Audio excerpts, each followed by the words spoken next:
All right, let's jump right in. Today, we're going to explore a really remarkable story. It's about how the ancient craft of silk weaving is being saved and honestly reborn by some of our most advanced technology. It's where the loom, you could say, meets the algorithm. And it's so important to understand just how much is at stake here. Silk isn't just a material. As this quote puts so beautifully, it's a living, breathing record of our history. For thousands of years, it's been the canvas for our economies, our cultures, and our identities. But this incredible legacy, well, it's facing a very real threat. So let's break down what's actually going on. The simple and frankly kind of urgent truth is this: our global silk heritage is disappearing, and it's happening a lot faster than you'd probably think. And the problem isn't just one thing, it's kind of like a perfect storm. First off, silk itself is just incredibly fragile. Then you have museums, especially the smaller ones, that just don't have the resources to conserve it properly. On top of that, the digital information we do have is a total mess. It's scattered all over the place, poorly labeled, and often locked behind different language barriers. And maybe the biggest hit of all, the actual skills, those ancient weaving techniques passed down through generations, they're being lost as the artisans themselves disappear. So, look, this isn't just about preserving some fabric in a museum case. It's about preserving human stories. Every single thread is a connection to the past, especially to the countless, often anonymous women whose incredible skill and hard work created these masterpieces. When the fabric fades, their stories, they fade right along with it. Okay, so things are looking pretty grim. But what if the solution wasn't just about better preservation, but about a totally new way of looking at the problem? This is where our story takes a really fascinating turn. Believe it or not, the key to saving this ancient art form lies in the DNA of modern computing. Yeah, the connection between weaving and coding goes back a lot further than you'd imagine. And here it is. This is the light bulb moment put perfectly by Ada Lovelace, the world's very first computer programmer all the way back in 1843. She saw that the jacquard loom, which used these punch cards to create super complex patterns in silk, was basically doing a form of programming. The logic of weaving flowers and leaves is the exact same logic that would one day power our entire digital world.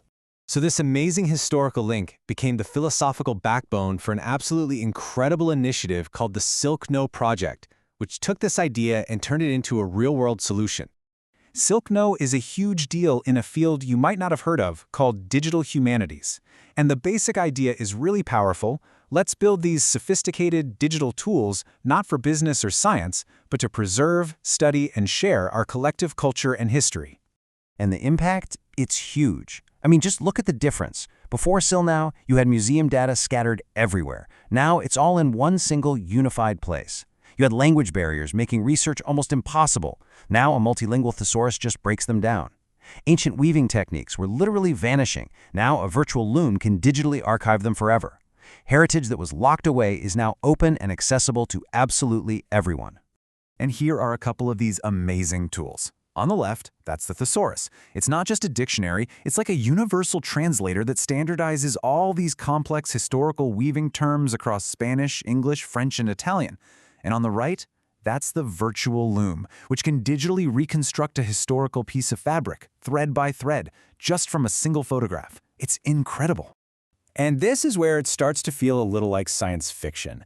The virtual loom doesn't just make a 3D model on a screen, it can actually export that file to a 3D printer. So you can go from a digital reconstruction to a physical, tangible object that you can hold in your hand and study, all without ever having to touch the fragile original piece.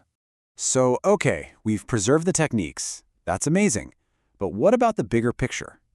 How can all this technology help us understand the epic, global story of silk? Well, the sheer scale of this project is just mind-blowing. SILKNOW has pulled together over 30,000 records from museums all across Europe, bringing them all into one database for the very first time. Now, to make sense of that mountain of data, they built another brilliant tool called stmaps. It takes those thousands of items and plots them on a map, letting you literally see the sprawling network of the Silk Road and how its legacy has endured across continents and centuries. But this isn't just a static picture on a screen.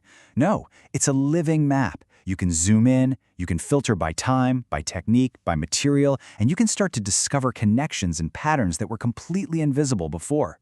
You can literally watch history unfold in front of you.